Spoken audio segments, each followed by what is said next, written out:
তোমা কিচেন। কেমন আছো সবাই? ভালো আছো নিশ্চয়ই বন্ধুরা। আজ আমি তোমাদের সঙ্গে শেয়ার করব গ্রাম বাংলার সবার খুব পছন্দের একটি রেসিপি, ডিমের ঝোল বা এগ কারি। খুব সাধারণ একটি রান্না, কিন্তু অসাধারণভাবে আমরা রান্না করে দিতে পারি। চলো বন্ধুরা দেখে নিই এই সাধারণ রান্নাটি কীভাবে খুব সুস্বাদু করে রান্না করা যায়। ডিম রান্না করার জন্য আমি এখানে নিয়েছি 4টে টমেটো, রসুন, পেঁয়াজ, আলুগুলো আমি এখন কেটে নেব। টমেটো, পেঁয়াজ সব কিছু কেটে নেব। এখানে আমি 6টা ডিম সেদ্ধ করে খোসা ছাড়িয়ে নিয়েছি। সব কিছু কাটা হয়ে গেছে। এখন আমি টমেটো, রসুন, কাঁচা লঙ্কা, আদা, জিরে পেস্ট করে নেব। জিরে, আদা, কাঁচা লঙ্কা, রসুন,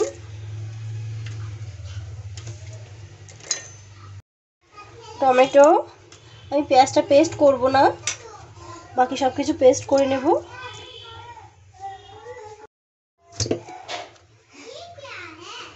মশলা পেস্ট করা হয়ে গেছে। কড়াইতে তেল গরম হয়ে গেছে। আমি ডিমগুলো একটু ফ্রাই করে নেব।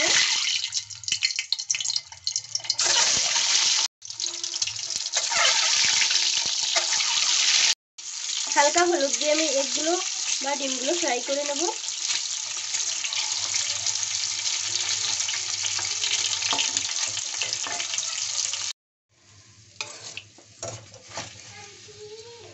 ডিমগুলো ফ্রাই হয়ে গেছে, আমি হালকা ফ্রাই করে নিয়েছি। ডিম ভেজে নিয়েছি, সেই তেলের মধ্যে ফোড়ন দিয়ে দিচ্ছি তেজপাতা, জিরে, দারচিনি।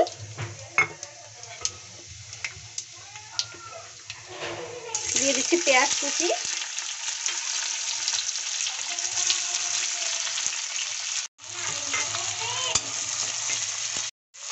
পেঁয়াজগুলো নরম হওয়া পর্যন্ত একটু ভেজে নেব।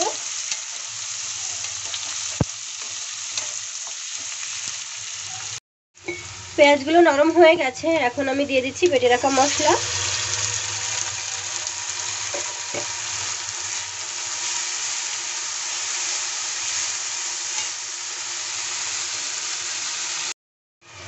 স্বাদ অনুযায়ী লবণ, পরিমাণ অনুযায়ী হলুদ,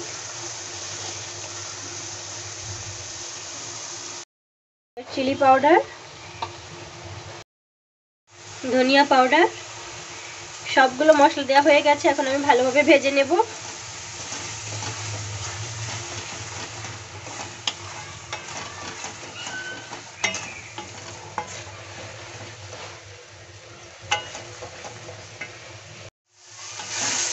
মশলাটা ফ্রাই করা হয়ে গেছে। এখন আমি মশলার মধ্যে দিয়ে দিচ্ছি কেটে রাখা আলু। এখানে তোমরা চাইলে আলুটা হালকা ফ্রাই করে নিতে পারো, কিন্তু আমি করিনি, কারণ আমার কাছে কাঁচা আলুটাই বেশি ভালো লাগে। আলুগুলো ভালোভাবে মশলার সঙ্গে কষিয়ে নেব বা ভেজে নেব।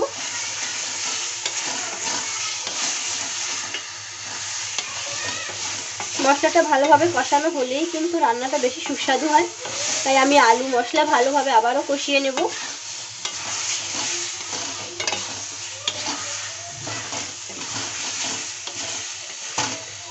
দারুণ সুগন্ধ বেরিয়েছে, দেখতেও খুব সুন্দর লাগছে।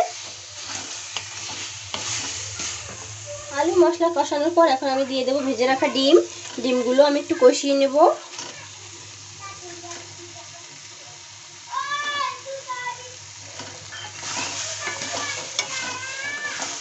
ডিম দেওয়ার পরে বেশি কষানোর দরকার নেই, কারণ ডিম তো আমি ভেজেই নিয়েছি।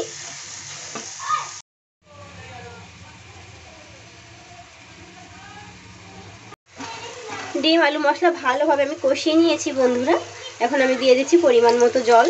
তোমরা যদি গ্রেভি বেশি চাও তাহলে জলটা কম দেবে, আর একটু ঝোল চাইলে জলটা একটু বেশি দেবে। তোমরা তোমাদের ইচ্ছা অনুযায়ী জলটা দিতে পারো। ঢেকে দিচ্ছি চুলার আঁচ মিডিয়াম হাই করে। ঢাকনা সরিয়ে নিচ্ছি।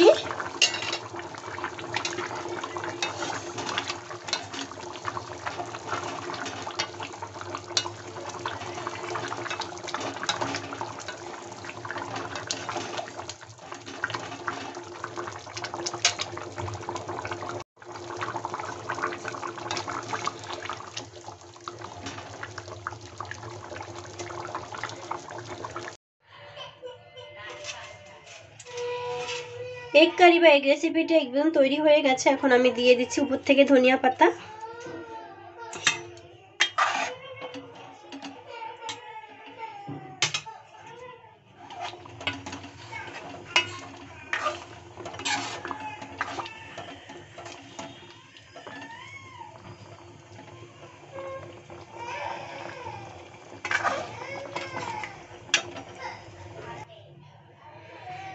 বন্ধুরা, আমার এগ কারি বা এগ রেসিপিটি সম্পূর্ণ তৈরি হয়ে গেছে, সার্ভ করার জন্য একেবারেই রেডি।